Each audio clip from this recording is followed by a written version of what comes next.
Manne en vroue het deesdae 'n beroep in die evangelie.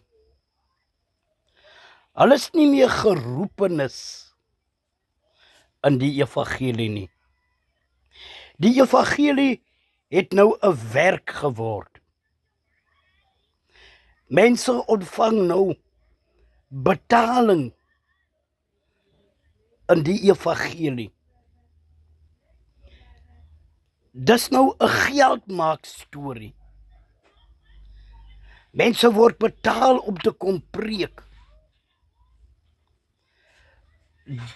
Die evangelie het nou 'n besigheid geword vir manne. Dit bestaan nie meer dat verniet het jy dit ontvang en verniet moet jy dit uitgee nie. Nee, jy betaal my.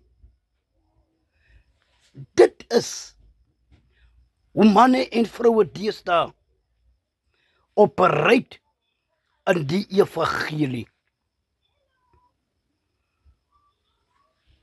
Mense dryf handel met hierdie evangelie. Ek wil u tog ernstig waarsku. Manne en vroue wat hierdie evangelie misbruik en wat hierdie evangelie bedryf vir sy eie gewin.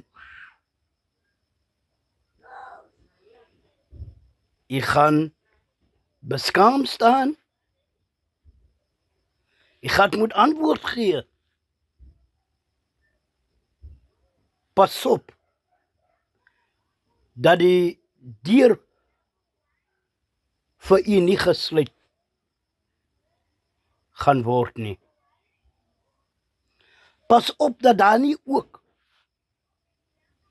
vir u gesê gaan word, gaan weg van my, jou vervloekte, ek ken jou nie. Want tereg sê die woord van die Here, Matteus 7 vers 22. Baie sal in daardie dae vir my sê, Here, het ek dan nie in u naam duiwels uitgedrywe?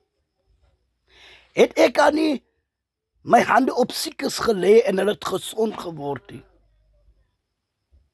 Dan gaan hy vir my sê, gaan weg van my af, julle werkers van die ongeregtigheid.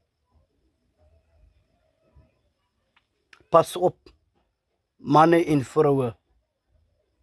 Pas op hoe ons in die evangelie beweeg.